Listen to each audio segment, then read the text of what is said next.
auzu billahi mina shaytaan rajim bismillahi rahmaani rahim ginnaaw bu ñu sante yàlla suñu borom sant julli si yonente bi sallallahu alayhi wa sallam ñu ngi sant suñu ñaari waajur sant toute la population de Joal Fadiouth Ngazobil ñi si biir ak ñi si biti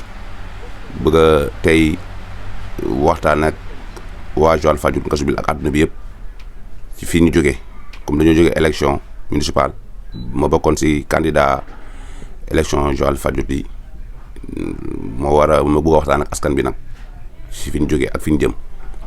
waxtaan bi nag dañ koy tënk si ñetti point peut-être benn bi mooy félicitation d'abord féliciter ki gagné beneen bi remercier def ay remerciements beneen bi def ay perspectives si ànd defar Joal Fadiouth Ngazobil bi ñu plateforme bi ñu créé donc damay commencer rek si remercier si astafurlah damay commencer rek si féliciter suñu mairesse bi madame Sibi bi xam ne yàlla moom la jox ndam li si élection yi ñu jógee mu amoon 6 candidats yu xëccoo yàlla seet ki xam ne moo gën si dëkk bi yàlla jox ko muy madame Sibi ñu koy féliciter di ko ñaanal yàlla yéen bi yàlla na oyof si moom parce que pour ñun kenn pertul Joal moo gagné parce que jongante bi yëpp waa Joal Fadiouth ay doomu Joal Fadiouth Ngazobil ñoo doon jongante loolu mooy démocratie mënta ñàkk benn candidat amul fenn 6 candidats la woon yàlla jox na ko dabli ñu koy ñaanal yàlla na ko yàlla jàppale ba li mu bëgg ci Joal mu def ko parce que bu réussiree Joal moo réussir bu réussirul aussi pour man Joal mooy ñàkk kon képp ku nekk biir Joal Fadiouth Ngazobil rek nekk doomu Joal Fadiouth Ngazobil foo mu di nekk rek na ko ñaanal yàlla yen bi oyof si moom parce que li mu yenu pour Joal Fadiouth yëpp la voilà donc loolu moom maa ngi koy gën a insister di ko ñaanal yàlla mu réussir si mandat bi mu jëm 5 ans yi ñu ko jox Joal mu réussir ba def si lépp li mu bëgg a def projet bu mu bëgg a def Joal rek yàlla antal ko donc foofu laa mën a di encourager aussi yeneen candidats yi comme sama bopp man commencé ko sama bopp ak ñeneen ñëpp muy Papis Gueye bi nekkoon Yewwi Askan bi muy Pierre Jo Ndiaye bi nekkoon Defar Sa Gox Mamadou Ndiaye bi nekkoon la 3e voie Cheikh Tidiane Seck bi nekkoon UCS donc ñu ngi leen di encourager di leen wax ne noonu la ñun ñëpp bien Joal moo ñu taxoon jóg kenn ku ne amoon nga projet sa programme pour Joal Fadiouth yàlla def dogal li mu dogal nañu nangu dogal boobu te ànd ak ki fi nekk te jàppale ko te liggéey dëkk bi donc maa ngi leen di encourager ñoom ñëpp amul kenn ku perte kenn pertul Joal moo gagné Joal moo doon jongante Joal moo gagné kon kenn pertul si ñoom donc vraiment yooyu tamit maa ngi leen di encourager bu baax a baax bëgg daal ñoom ñëpp ñu gën a seen projet yi amoon kenn ku ne bu kenn bàyyindiku comme Joal moo ñu boole woon Joal moo taxoon ñu doon xëccoo na ku ne ñëw la nga xalaatoon pour Joal nga jéem koo def pour Joal loolu rek laa amoon lu may wax si ñooñu à part foofu aussi ma ñëw si remerciement yi d'abord du ma wax te commencé wu ma remercier le maire sortant pourquoi ma commencé si moom parce que lii ma ñemee tey am fit taxaw naa dama doon candidat si moom la ko yàlla jaarale pourquoi ma ne si moom la ko yàlla jaarale moom la àndaloon 2014 bu yàlla def ma nekk conseiller municipal si mandat bi mu jox ma ay responsabilités yi si biir mandat bi mooy président commission boole ma commission des marchés yi xam ne moo may permettre ma xam tuuti si maire bi lépp lu ma xam si commune rek Boucar Diouf fa la ko yàlla jaarale kon maa ngi koy sant bu baax a baax di wax ne moo ma may fit moo tax ma xam dara parce que daan naa ko wax si samay débat yu bëri bu ma nekk loon conseil municipal kenn mënu maa jay wala wax ma ba ma dugg naan damay doon candidat si élection municipale yi mais le fait que ma nekk candidat moo ma permettre la ma xam tuuti si expérience si biir mandat les 7 ans yi ñu def si mandat bi moo ma permettre ma jóg ne am naa si xalaat pour Joal keneen am na xalaat nañ boole suñu xalaat bi jëm a defar Joal kon loolu mënu ma ko remercier ku dul Pa Boucar nekk un doyen si man nekk un père pour moi un papa pour moi parce que lu bëri daan naa ko dégg si sama diggante ak moom ci gauche à droite mu wane àdduna moo demee noonu parce que ay nit moom choix bu ñu àndee toujours am na seytaane bu jëm a dox seen diggante mais moom xam na man xam na daan na ko wax sama diggante ak moom man xajalu ma si kenn moom tam xajalu si kenn je sais que muy doom muy yaay muy soxna muy kenn ku ne mun nga wax lu ne mais toujours xam na man xam mosuñoo réeroo si àdduna chaque fois dañuy waxtaan li may yëkkati sama candidat moo koy deel a yëkkati bokk na si première personne bi ma waxtaanal moom maa ngi moom kese ak yàlla ñu waxtaan ma wax sama xalaat ma wax ma xalaatam kon man réeroowuñu si benn côté parce que moom xam naa ko bu baax c'est un leader nag leader la ku am maturité la ku gëm dara la ku mën a jiite la parce que njiit yombul te moom njiit la parce que lu bëri da koy muñ da koy tànqamlu lépp xam na ko kon maa ngi koy saluer di ko ñaanal yàlla aussi génn par la grande porte te li mu def aussi lu am solo la mooy def sa benn mandat ne parrainage ñaa ngi xëccoo nguur mu jaral leen lu ne mais moom defu ko kon Pa Boucar Diouf grandeur am na grandeur kilifa la donc loolu aussi mënu ma woon a wax mukk sama conférence de presse te du ma ko si tudd du ma ko si mentionné mention spéciale maa ngi ko ñaanal yàlla bàyyi ko njabootam yàlla mu dundal ko ba dund sàppi ko mu def ko wër-gu-yaram dugg na seeg bismillah gis ne alhamdulilah rabbil alamin loolu rek la loolu la kenn ko doon ñaan kon vraiment maa ngi remercier Pa Boucar bu baax à part Pa Boucar maa ngi remercier kilifa diine yi nekk Joal yëpp que soit musulman que soit chrétien kilifa diine yëpp bàyyiwuma kenn parce que ñoom ñëpp mu limee damay juum wala du ma matal ni ko Olof Ndiaye di waxee mais kilifa diine yi nekk Joal yëpp kenn ku ne jaar naa sa tur di la remercier di la ñaanal yàlla di wax na seen ñaan nangu na seen ñaan nangu na ñoom ñëpp amul kenn ku si ñaanam manqué ñoom ñëpp comme ni ma ko waxee rek muy abbé bi muy imam ba muy kilifa diine yi ñoom ñëpp bàyyiwuma kenn maa ngi leen di remercier di leen sant di leen kontaan lool si turu mouvement bi ànd defar Joal Fadiouth Ngazobil tudd coalition gox yu bees ñu demee woon élection maa ngi leen di remercier ñoom ñëpp di leen ñaanal yàlla dëgëral leen yàlla yokk seen xam-xam à part kilifa diine yi ñu ngi def kilifa aada yi parce que tamit si lañ bokk kilifa aada yi nekk Joal Fadiouth Ngazobil yëpp tamit ñu ngi leen di remercier di kontaan si ñoom si seen conseil seen jàppale seen lépp ñëw na yëg nañ ko ñu ngi leen di remercier ñoom ñëpp à part ñooñu aussi maa ngi remercier dëkkandoo yi mooy ñi dëkk alentour bi ma dëkkee yëpp kenn ku ne daanul nelaw daanul sonn nañ jóg nañ def na lu ne kenn ku ne sa xalaat wax nga ko ñëw na guddeeg bëccëg di ma seet si ku ne di wax say conseil ñëpp dëkkandoo yëpp mënu ma leen a fay parce que dëkkandoo dafa dem ba mu mel ni ay mbokk ngeen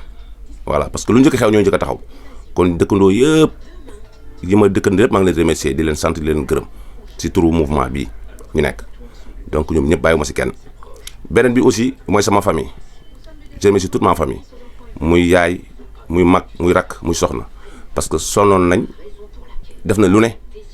pour jàppale ma si élection yi dégg na lu ne lu leen naqari aussi parce que élection dafa xaw a compliqué parce que au Sénégal li ñu xamee politique dafa xaw a doy waar politique bi ñu xam ñoom xaste la dugg si vie privée jàmbur wax lu n'importe quoi loolu souvent lañ gën a xam si politique or que loolu politique pour man wax sa programme la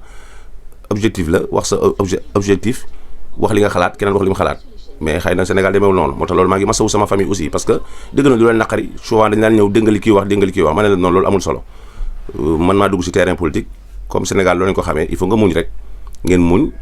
kon mënu ma leen def lu remercier leen di leen mastawu aussi parce que loolu neexul nga bokk ak nit dara ñu koy wax naka sul noonu nga koy dégg te doo si mën dara ku bëgg a tontu man la bul tontu donc loolu tamit nangul nañ ma ko kon sama famille yëpp maa ngi leen di remercier bu baax a baax kontaan si ñoom si vraiment jàppale bi ñu ma jàppale à part loolu aussi maa ngi remercier équipe bi ma àndaloon sur le terrain presque 100 personnes yoo xam ne chaque jour ñoo nekk ensemble di xëyandoo di wàccandoo di wër di def porte à porte di wër ñoom tamit ñu ngi leen remercier bu baax a baax kenn mënu leen a fay parce que équipe boobu moom yàlla rek laa ni bàyyil parce que aussi man bu xeebu mii ñu topp ma jaral leen lu ne di jël seen alal di ko dugal sonn guddeeg bëccëg donc ñooñu kenn mënu leen a fay équipe bi ma àndaloon mënu ma tudd benn tur parce que dama bëri tudd tur rek di nga fekk sa keneen te mënu ma tudd ñëpp dañoo bëri mais ñoom xam nañ bu ma waxee équipe bi yëpp ñu nekkoon suñu ginnaaw mooy conseil municipal bi xam ne ñoo noonu sama liste ak ñu nekk loon conseil te ànd ak ñun di sonn donc maa ngi gërëm ñëpp di sant ñëpp si seen taxawaay seen coono di leen masawu seen coono parce que météo na lool c'était pas facile mais ñoom nag jaral na leen waaw parce que li ma leen cause bi leen wooyee comprendre nañ ko mu jaral leen donc ñooñu tamit maa ngi leen remercier bu baax a baax à part ñooñu aussi maa ngi remercier yenn secteurs yi nekk Joal parce que mënu ma bañ a tudd Joal Fadiouth Ngazobil lépp laa wax ki nekk si biir ak ki nekk si biti mais nag mënu ma bañ a tudd particulièrement waa port quai de pêche bi nekk Joal waa port mention spéciale jàppale nañ ma guddeeg bëccëg sonn nañ dugal nañ seen àll dugal nañ seen lépp pour candidature bi à part port aussi Xelkom maire Xelkom yi fa nekk góoru Xelkom yi fa nekk suñu frères yi suñu yaay ñoom ñëpp Xelkom tamit mention spéciale jàpp nañ si combat bi Tanba aussi même chose Tanba aussi jàpp nañ si combat bi vraiment jigéen ñu Tanba fa nekk góor ñu Tanba fa nekk kenn rawu leen lu ne jéem nañ ko lu ne def nañ ko donc vraiment ñoom tam maa ngi leen di remercier bu baax si marché yi aussi les deux marchés yi nekk Joal muy marché bu ndaw marché bu mag aussi commerçant yëpp maa ngi leen di remercier parce que seen taxawaay gis naa ko aussi kenn ku ne jéem nga lu ne du ma ko yëg sax yenn saa yi kenn ku ne mu ngi doon reyante si lu ne si candidature bi te yëguma ko sax man après lañ ma koy mujjee di wax kon maa ngi remercier marché ñaari marché yëpp commerçant yi fa nekk tailleur yi fa nekk extra ñëpp maa ngi leen di remercier di leen sant di leen gërëm donc loolu moom mënu ma woon a élection dafa metti bu ñu fi jàllee ba pare war nañu remercier toute la population du Joal Fadiouth ak ñu nekk bitim réew dëkk Joal nekk bitim réew sonn nañ seen i coup de fil sonn nañ si seen i participation sonn nañ si lu ne waaw ak même mes copains d'enfance ñi nga xam ne ñoo yarandoo amul kenn ku des ginnaaw ñun ñëpp wan nañu ma ne ñoo yarandoo politique boole wuñu kenn ku ne jàpp ko si ni nga mën a jàppee kii si loxoom kii si xalaatam kii si dooleem donc loolu tamit maa ngi leen koy remercier donc vraiment foofu remerciement yi foofu laa si mën a yem peut-être moo fàttee nag xel moom matul képp ku ma tuddul te wala tudd rek da nga xam ne matadi doomu aadama la mais ñëpp laa bëggoon tudd bañ a bàyyi kenn képp ku ci sonn rek si meen rek jàppal ne remercier naa la ñaanal na la yàlla kawel sa àdduna yàlla dimbale la ba li nga bëgg sa àdduna yàlla defal la ko kon foofu si remerciement yi foofu laa si mën a toll. beneen bi aussi mooy ñu ñëw rek si perspective mooy ñun fi ñu jëm suba fi ñu jëm parce que ànd defar Joal Fadiouth Ngazobil mooy plateforme bi ma créé dem dugg si coalition bu ñu tudd gox yu bees pour dem élection dem na élection yi jàll na léegi nag liggéey bi mooy ngi doog a door li ma jàpp mooy li ma oote woon c'était pas pour juste rek pour dem élection non xëy na dafa judd moment élection la judd mooy plateforme bi maa ngi ko juddal si moment élection bi mais du woon juste maire bi rek moo ñu intéressé récupérer la mairie rek non c'était pas ça comme ni ko tur bi waxee rek ànd defar Joal Fadiouth Ngazobil le travail continue parce que gagné nañ gagné wuñu du boo gagné maire rek nga war a liggéey Joal am na koo xam ne mën nga bañ a nekk conseil municipal bañ a nekk maire bañ a nekk dara te mën di liggéey pour Joal pour sa commune parce que commune liggéey li nga fa war a intervenir bëri na kon man je pense que li ma xalaat si foofu mooy wan waa population Joal lii ma yëkkati woon ñu doon xaar jàpp ne maire bi rek moo ma ñoroon déedéet je suis un jeune dëkk Joal juddoo fi yaroo fi am passion Joal bëgg Joal amoon si xalaat comme ñëpp donc loolu wéy na léegi nag le travail continue si façon ban mooy ànd defar Joal Fadiouth bi fépp fu ñu xalaat secteur bu ñu xalaat biir Joal ka war nañ si mën a dugal seen loxo dañ ci dugal loxo pour le développement de Joal loolu laay wax population bi ñu xam ne ànd defar Joal Fadiouth plateforme buy continuer la boo xam ne day continuer liggéey bi si Joal côté yëpp secteur yëpp nag du bàyyi benn secteur bu mu jàpp ne rek loxoom war na fa mën a dugg rek ay moyens may na ko rek dana fa dugg donc loolu aussi perspective bi ñu am la moo tax d'ailleurs ñu ngi préparer yeneen yoo xam ne xëy na des jours à venir waa Joal yëpp nañ xam ne ñun dañoo jóg rek pour le développement de Joal amal njariñ dëkk bi parce que dëkk bi moo ñu defal lépp fi lañ juddoo fi lañ yaroo lépp lu ñu am Joal Fadiouth lañ koy gërëmee kon nag war nañ ko delloo la monnaie nag mooy nekk si besoin Joal loolu aussi kon ànd defar Joal Fadiouth bi ñu am nii ñun foofu la ñu gisee ne loolu lañ war a mën a continuer pour amal njariñ dëkk bi donc bañ a jariñoo dëkk bi te jariñ dëkk bi kon ñun ñu ngi continuer suñu maa ngi oote ñëpp population Joal Fadiouth ñu ne si biir ñu ne si biir yëpp nañu ñëw dugal seen loxo si mbir mi plateforme yi ñëpp a si bokk amul kenn ku yeewoo Joal te bokkoo si plateforme bi wala ku yeewoo dëkk feneen te dëkk Joal te yeewoo feneen te bokkoo si amul ñëpp a si bokk parce que li ma woote c'est pas purement la politique politicienne non c'est un politique de développement mooy gëm ne dëkk bi ku fi nekk rek di fi yeewoo rek war nga mën a dox si développement Joal Fadiouth Ngazobil loolu nag moo tax ma jàpp ne kon amul ku si bokkul xamuma ku bokk si parti bi ku bokk si parti bi daan na ko wax toujours samay langage que man xaw ma ku bokk si parti bi xaw ma ku bokk si parti bi li ma xam ku dëkk Joal laa xam képp ku dëkk Joal rek pour man développement Joal da laa war a ñor moo tax man ma jàpp ne côté boobu laa xalaatee ne loolu laa mën a bokk si développement Joal kon maa ngi wax waa Joal ne leen plateforme bi kenn tëju ko les portes sont ouvertes pour tout le monde képp ku xalaat am si xalaat ñëwal ñu bokk pour Joal ay nawle lañ ñooy àndandoo pour defar pour jéem a jëlee suñu dëkk bi fi mu nekk donc loolu laa noonu daal ci perspective yi ñu koy def dinañ am yeneen projet yu ñu xalaat yoo xam ne des jours à venir bëgguma tudd benn projet dinañ wane ne waa Joal fii ak ay weer dañ xam ne ñun jóguñu woon rek pour maire bi dañoo jógoon pour nekk bokk ci développement Joal dinañ ci feeñ ci secteur yëpp fépp fu nekk dañu war a defar pour Joal dañ ci feeñ loolu moom ñu ngi préparé am nañ ay partenaires yoo xam ne mën nañoo lëkkaloo ak ñun pour toujours rek pour Joal yeneen yi dinañ ko toppatoo bu baax a baax donc loolu laa waxoon de tey dinaa wax population Joal Fadiouth Ngazobil di oote ñëpp nag surtout ñeen si bitim réew nañu ñëw dugal seen loxo ci Joal parce que ñu bañ a faqasal kenn kii dëkk bi dafa am temps te jàpp naa ne dina changer surtout les jeunes ndaw yi parce que ndaw mooy defar réew kon ndaw yi ren nag kontaan naa si loolu parce que ndaw yoo xam ne mosuñoo intéressé aussi politique te ren dugg nañ si mbir mi comprendre nañ li xew xam naa ne dama ne ndaw yi bu kenn toog sa grand place rek naan sama yoon newul si Joal déedéet Joal du kenn nit moo koy defar du le maire en personne moo mooy defar Joal waa Joal ñooy defar Joal ñun population Joal ñooy boole suñu xalaat boole suñu xel jàppalante jéem a defar suñu dëkk bii parce que Joal vraiment dafa nekk en retard par rapport ak yeneen communes yi loolu nag ñëpp la war a interpeller moo tax ma jàpp ne ñun man si plateforme bi laa jàppee ne rek loolu mun na fa jaaree def ko parce que boo am nañ ñoo xam ne si plateforme bi mosuñoo politique mosuñoo yëngu si dara te bokk nañ si te bi mu jàllee élection yi am na ñu may woo de gauche à droite di gën a adhéré aussi si plateforme bi d'ailleurs créé nañ ay carte membre yeneen pour plateforme bi pour mun ko jaay mun a bokk képp ku bëgg a bokk nga ñëw gis sa bopp jël carte membre bokk si mouvement bi ñu bokk xalaat yi bokk si lépp donc loolu aussi donc moo taxoon ma ne daal tey jii dinaa def benn conférence de presse mën a leeral waa Joal Fadiouth ne lii lañ bëgg remercier waale toute la population de Joal Fadiouth bañ a bàyyi kenn si coono geeg métit bi donc vraiment xëy na mënu ma téye kàddu gi trop comme suñu mbokk journaliste yi ñu ngi toog xëy na am na ay questions yu ñu mën a laaj ma bàyyi leen ak kàddu gi jërëjëf. voilà déglu nañ conférence de presse bi nga def ñu ngi lay nuyu d'abord di la encourager comme ni nga ko defee yeneen candidats yi mais dañoo bëggoon a xam après élection yi bi élection yi passé ndax jël nga sa téléphone jokkoo ak féliciter maire bi. bon waaw merci Diagne yaakaar naa si guddi élection yi si guddi gi woo naa ko mais jotuma ko en personne woo naa téléphone bi ma yor man yor naa numéro téléphone am woo naa ko direct jot un certain wax ma turam bi jot naa ko mu uyu ma ne ma madame dafa jàpp bon ma wax ko féliciter ko ne ko maa ngi koy féliciter passage envoyé naa ko message vocal message aussi écrit pour féliciter ko aussi. mais répondre waaw mais booy amul benn réponse am ki ma jot aussi wax naa ko daal ne maa ngi remercier madame maa ngi koy féliciter maa ngi koy ñaanal mu ne waa ok dina ko dégg donc loolu moom am na. mais yeneen candidat yi diggante woon ak keneen. yeneen candidat yi aussi essayé naa joindre Pierre Jo Ndiaye déggante nañ Mamadou Ndiaye woo naa ko jotuma ko Cheikh Seck aussi woo naa ko jotuma ko Papis Gueye woo naa ko far moom te mu ñëw na fii ànd ak waa Yewwi Askan bi ñëw ziar suñu waxtaan. donc pratiquement kon ñoom ñëpp kenn ku ne jëm naa la joindre ñi am na ñu ma jot am na ñu ma jotul. mais dañoo déglu si sa biir wax nga insisté ci félicitation bi ci maire bi trop. ba mel ne ku ci avancé bu mel ne am na looy waaj foofu est-ce que da nga pare pour liggéey ak moom. bon xëy na liggéey ak moom si ban domaine parce que bu lay développement Joal bi xam ne moo ma tax a jóg man Joal rek ku ma woo si développement Joal qui que ce soit damay ànd ak moom si développement Joal. kon daal yow nii tey boo jëloon appelu maire bu la soxlaa pour ngeen liggéey pare nga pour liggéey moom. loolu ñëw ma ko rejeté ki la woo ne la kaay yu nga ne Joal laa ànd defar Joal laa woote nit wala ne si kaay defar Joal nga ne du ma fa dem loolu c'est insensé donc ñun politique man moo xalaatuma politique noonu man daal jeex na ki gagné na dama ko war a féliciter parce que c'est normal moom la yàlla jox ndam li donc te Joal moo ma ñor donc képp ku ma woo pour Joal je suis prêt. bon ñoo xam la ci équipe bu Mama Gueye commune nga nekk président bi. léegi Youssou day continuer nekk ci président bi wala.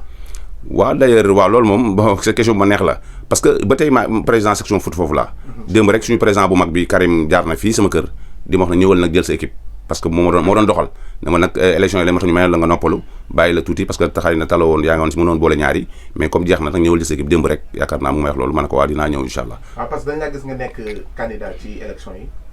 di xëccoo ak six personnes yi ngeen nekkoon mais kenn ki moo ko jël kooku nekk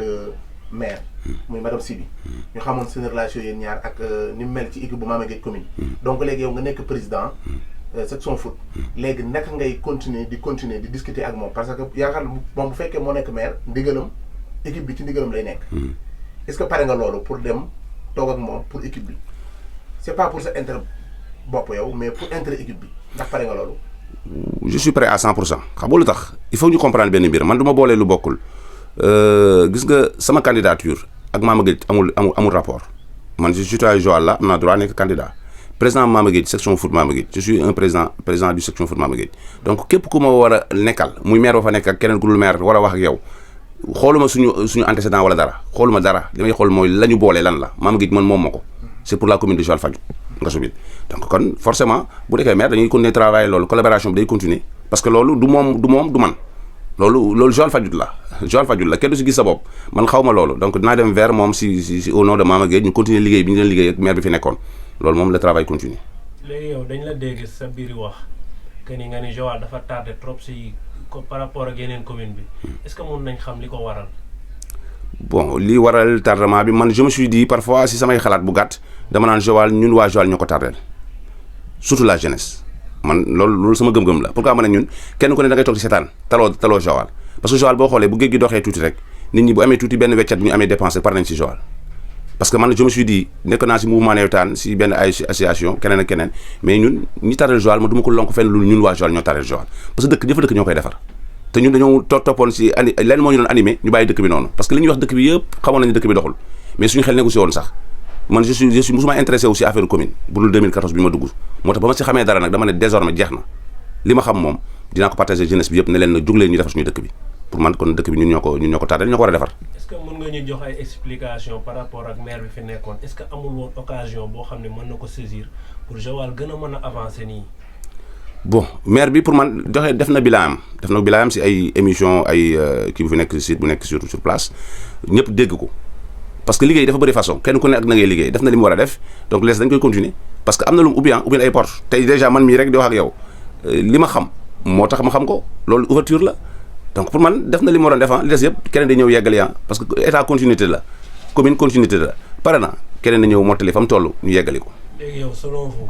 madame Siby tey boo ko doon conseiller pour Joal mën a avancer yow ban conseil nga koy jox. waaw li ma koy conseiller mooy mu bañ a xoolati ay adversaire parce que jeex na jongante nañ gañe na bis bu xoolee adversaire rek pour man Joal du dem bu tegee bëtu adversaire kii sama adversaire la woon kii sama adversaire du dem na woote ñëpp autour d'une table pour man li ma ko conseiller mooy surtout les candidats man wax ma pour sama bopp rek de mais surtout les candidats yi doon xëccoo parce que candidats y avait 6 candidats ku ne am naa projet pour Joal ku ne bëgg naa defar Joal ku ne di si xeex di si reyante campagne ko boo wax léegi yow boo gañee pour man loolu amoon idée bi man sama bopp mooy ki gagné na tous les 5 candidats yi des toog autour d'une table déglu seen projet wax leen jéem a liggéey pourquoi pas former benn cabinet ak ñoom boo xam ne da koy yaatal parce que dëkk bi gis nga bis boo ko tëbee yow ne yaa rek mënoo ko doxal pour man yàlla mayul kenn koo xam ne xam-xam wala daraja boo mën a doxalee dëkk yow kese dëkk ñi waa dëkk bi ñoo koy defar waa dëkk bi ngay boole seen énergie boole seen force ngeen defar dëkk bi pour man li ma koy conseil rek na oote waa les personnes ressources waxuma sax si candidats yi même les personnes ressources dañu nekk Joal am na personnes ressources fi nekk na woo ñëpp autour d'une table déglu seen xalaat xel bul xeeb xalaatu kenn. yow dañ la doon dégg nga ne da ngaa bokkoo si benn parti politique tey jii yow bu la président woowoon wala keneen ak keneen actuellement est-ce que di nga rejoindre parti politique boobu noonu ak ku mu mënti doon si parti boo xam ne comme mouvement bi nga wax ne da ngaa bëgg mu jëmale dëkk bi kanam. te parti bu ñu la invité woon si benn parti est-ce que di nga dem bokk si. waaw mais si ban façon parce que aussi man développement Joal moo ma ñor gis nga ku mun di woo boo ma tegalee loo xam ne pour développement Joal gis na si Joal gis boppam ma liggéey ak yow. mais am na parti yi fi nekkoon yoo xam ne woo nañ la. waaw mais parti yu ma woo comme. amul parti yoo xam ne woo nañ la pour nga rejoindre leen pour nga liggéey ak ñoom parce que ñu ngi dégg si benn wax madame Siby musulaa seet si. non pas seet si ma fii doon nañ communiquer si surtout si maama gi si leneen ak leneen li yëpp foofu la doon communiquer. mais politique est-ce que woowu la pour nga rejoindre ko. waaw mais xam nga politique comme man politique boo xoolee bi may juddal sama plateforme si presque si avant élection yi la juste laa ko juddal am si ay xalaat. il fallait ma demal sama bopp gëm-gëm yi ma amoon mooy il faut ma dem continuer lii ba pare parce que loolu dafa am loo xam ne noonu laa ko jàppee woon man gëm-gëm boobu laa amoon. mais dëkk bi dañu ne. waaw meilleure solution mooy. nga accepté woon demande am ngeen ànd liggéey parce que bu fekkee ne yow idée bi nekk sa xel. ñi ngay àndal pour développement Joal la. est-ce que àndoon ak moom pour mu gën a mën a réaliser wu ne woon meilleure solution. waaw xam nga ku ne sa xalaat ngay wax rek xam nga ku ne sa analyse boobu ngay wax man mi toog discuter gis na lii moo gën parce que discuter moo discuter te gisuma si parce que nit ki mënoo wax lépp si sa biir mais kenn ku ne moo discuter ak yow te gis naa ne am na lu des lu ma convaincre pour mu ànd ak yow du ma ànd ak yow c'était juste loolu rek la woon. mais ñu gis sa relation ak maire Ouleye ak monsieur le maire Boucar mu nekkoon diggante boo xam ne ku la xam si ñoom ñaar ñu gis leen ñoom ñu bokk ci coalition defar sa gox ñoom tàllal na la loxo pour nga bokk ci coalition boobu wala. waaw bon xam nga loolu yëpp dafa compliqué parce que loolu bëgguma sax parce que mu si delloo rek day andi leneen quoi te vraiment mun naa si. toog na ma ak ñoom mais dañoo seede ci yow lu rafet moo tax ma ñëw poser la question. waaw dëgg la parce que man ak ñoom amuñu xam nga souvent da nga koy dégg ñu bëri di ko wax ku mel ni doyen Boucar am na sax ñu ne dafa nekk defar sa gox man jàpp ma ne tel est le cas jàpp ma ne noonu la demee. moom mi ngi coalition gox kii defar sa gox. waaw dama ne waaw loolu laa xam nga man li ma jàpp musuma dégg fenn déclaration mu ne man coalition defar sa gox laa nekk. musuma ko dégg. li ma mës a dégg rek mooy nekkoon na si bañeeru benn bokk yaakaar bi ñu doon xëccoo. mu nekk le coordonnateur parce que il est le maire. mais parce que dans chaque commune maire ba mooy coordonnateur benn bokk yaakaar loolu Macky Sall waxoon président Macky Sall. moom loolu la doon suivre. demee ba Macky Sall jël récépissé bi jox ko l'autre camp man si laa gis bu ko dem toog këram. boobu laa gis kon mënoo juger leneen que par rapport ak nit ñi li ñuy wax ne mu ngi jàppale kee dem na si kii parce que dégguma déclaration fu mu ko waxee dégguma fenn fu mu waxee ne damay soutenir candidature defar sa gox su ma ko dégg man. mais maire Ouleye. voilà maire Ouleye moom bu dee le cas yu maire Ouleye c'est normal moom foofu la nekk bu fës ko wan ko ba dee dugg si liste bi mais nag mooy li ma la wax maire Ouleye réeréwuñu si dara maa ngi moom xëy na mës naa dégg sax ñu posé question si man si étoile jamono ma am na tontu noo xam ne xëy na partage ma tontu bi mais nag man yàlla dafa ma may yar goo xam ne maire Ouleye sama yaay la sama kilifa la man bugguma moo tax bi affaire amee xëy na am na toujours yu ma jëlee vocal yoo xam ne maa ngi waxoon nañ ko ma envoyé ko moom pour ko ne ko xëy na am nga loo fàtte parce que dafa dañoo discuter non après élection déggante wuñ boobu léegi. jëlu téléphone am wala yow jëloo sa téléphone. non kenn ma wooyu ma ko aussi moom mais amuñu benn réew bu ñu remonté tey dañuy nuyoo ah. monsieur le maire Boucar moom dañuy déggante ba démb rek déggante nañ. ba démb rek ñu ngi déggante moom toujours ñu ngi déggante téléphone dinaa dem këram dinaa ko woo téléphone bi ma soxlaa moom dina ma woo donc loolu moom voilà le courant continue toujours. bon pour tënk xam naa temps bi moo ñu ko mayul moo tax ñu bëgg a dagg rek. coalition bi nga demee. muy gox yu bees. ñu bëri di laajte. Youssou fan la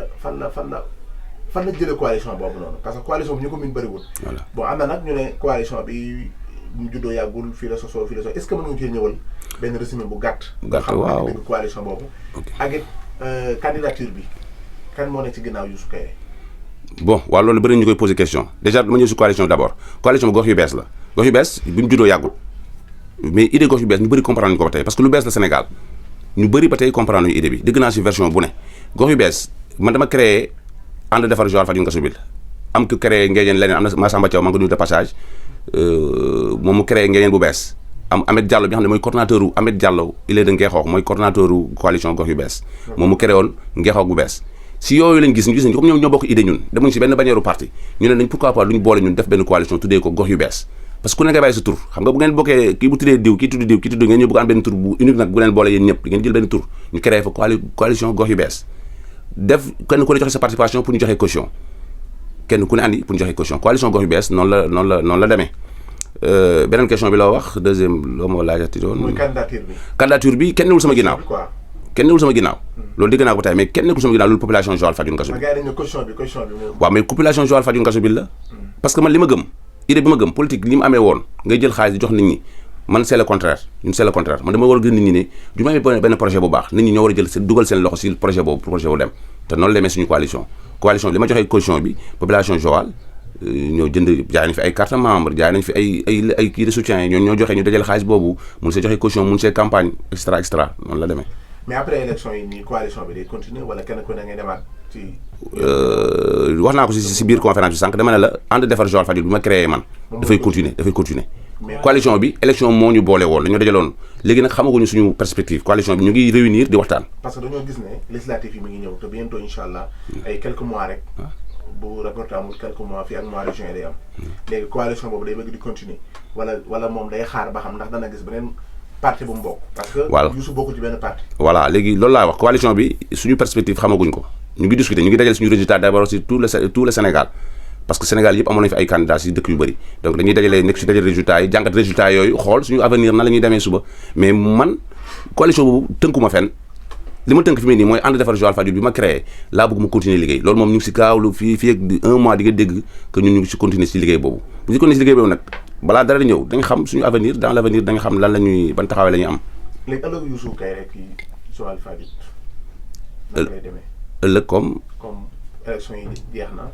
activité am ci lan lay. continuer sama activité professionnelle continuer. loolu moom ça n'a rien à voir loolu politique du métier quoi. c'est que dañuy continuer suñuy liggéey continuer fañ nekkoon Youssou Kairé naturellement que ni meloon lay continuer dundam lay continuer dundam dara du si changer. ak Mama Gueye commune aussi. waaw c'est normal parce que tant que jëlewuñ ma foofu nekk parce que président kii assemblée moo ma faloon tant que assemblée jëlaatu ma foofu damay continuer liggéey bi ba kër assemblée di ñëwaat. mandat bi des na. bon je pense que des na parce que ootaguñu benn assemblée pour mën a defaat beneen kii. ñu ngi lay jaajëfal bu baax. jërëjëf kontaan naa si yéen tamit di leen remercier yéen Jiva ak Bamba Texcom parce que lii initiative bu am Joal boo xam ne amul woon toujours li ma wax rek mooy Joal léegi mu ngi mentalité yi ñu ngi changé parce que lii yàgg na mosu ko woon xalaat Joal bu jëlee 5 ans si ginnaaw wala 10 ans si ginnaaw amul woon Joal donc bu amee rek lii bokk na si développement bi jeunesse bi di oote te lii boo xoolee jeunesse bi ñoo ko piloté kon jeunesse bi mooy wane ne ñu ngi commencé jël nag li ñu moom il faut jeunesse bi jël leur destin en main bu ko defee rek Joal jóge fi mu nekk kon maa leen sant di leen gërëm yéen ñëpp. Merci beaucoup. jërëjëf.